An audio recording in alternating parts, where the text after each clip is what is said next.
Wa alaikum salam wa rahmatullahi wa barakatuh. Muvandimwe arabaza ati se ko iyo umugore ateye umugabo umugongo mu buriri igihe amushaka kubw'agahimano ati ko ararana umuvumo iyo umugabo we yabikoze gutyo we bigenda bite? Alhamdulillah wassalatu wassalamu ala rasulillah wa ba'd. Uislamu bwaziririje umugore ko yima ukuri umugabo ukuri k'uburyamo kandi ubigira n'umuziro uziririjwe cyane n'icyaha mu byaha bikomeye, bityo ntibikwiye ko umugore wa Kisilamu yemera Imana n'umunsi w'imperuka ko akora icyo gikorwa. Hanyuma ku ruhande rw'umugabo, umugabo nawe arabiziririjwe igihe nta mpamvu ihari ifatika yumvikana ikwiye gushingirwaho mu gikorwa nk'icyo ngicyo cyo gutera umugongo mu gihe hari ushaka ukuri ko hagati y'abashakanye.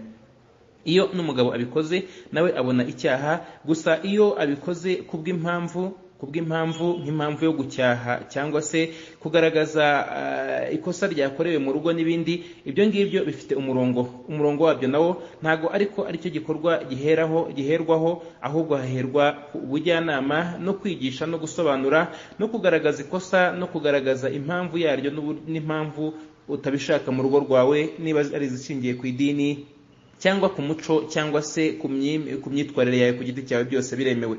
Hanyuma iyo byanze Nyagasani Allah subhanahu wa ta'ala niwe wavuze ngo fa'idhuhunna, muzabanze mubigishe, basobanurire, bagaragarize imirongo migari n'ibikenewe mu rugo, nibinanirana wahjuruhunna fil madaji'. Nyagasani aravuga ngo abazaba aribwo muyimuka mu buryamo.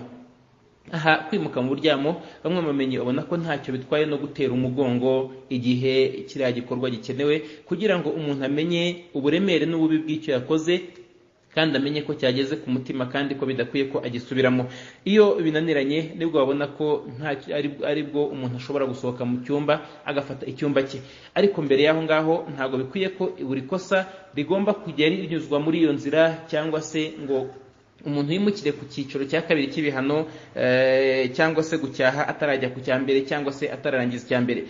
Hanyuma ibyo ngibyo byose iyo binaniranye nibwo Nyagasani Allah subhanahu wa ta'ala yavuze ngo wadribuhunna, noneho nibyanga aba aribwo muzatera intambwe yo gukubita abafasha banyu, mubashyira ku murongo, mubacyaha, atari ukubatera ibiguma cyangwa se kubamena amaso cyangwa kubavuna amagufwa, ahubwo ni ugukubita byo gucyaha, si ugukubita byo kwica cyangwa se guhemuka n'ibindi nk'ibyo ngibyo, ahubwo ni ugucyaha n'ikimenyetso kigaragaza ko uburakari bwarenze urugero kandi kikosa rimeje kuba indengakamere, kuko aba ari umuntu mukuru.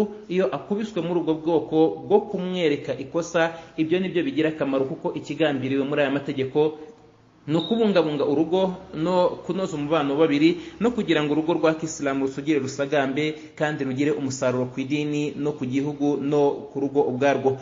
Ariko iyo gukubita kugiye kuvamo noneho kwangiza ibyo bigambiriwe kubungabungwa, icyo gihe ahangaha umuntu ashobora kubirenga akajya ku rundi rwego, mu nzego abona ko ari zo nzego zihanitse. Ariko ahangaha icyitonderwa, ntabwo byemewe ko umuntu ajya kurega umuntu mu mategeko azi neza ko ayo mategeko atari buze kubahiriza itegeko ry'Imana, kandi nanone si ngombwa, ntibinakwiye ko umuntu yirukankira itaraka n'ubutane n'ibindi nk'ibyo ngibyo, mu gihe hari izindi nzira ashobora kunyuramo atunganya urugo rwe anarunoza, kuko ikigambiriwe no gukomeza urugo si ukurusenya cyangwa se gusenya abarimo. Wallahu a'lam.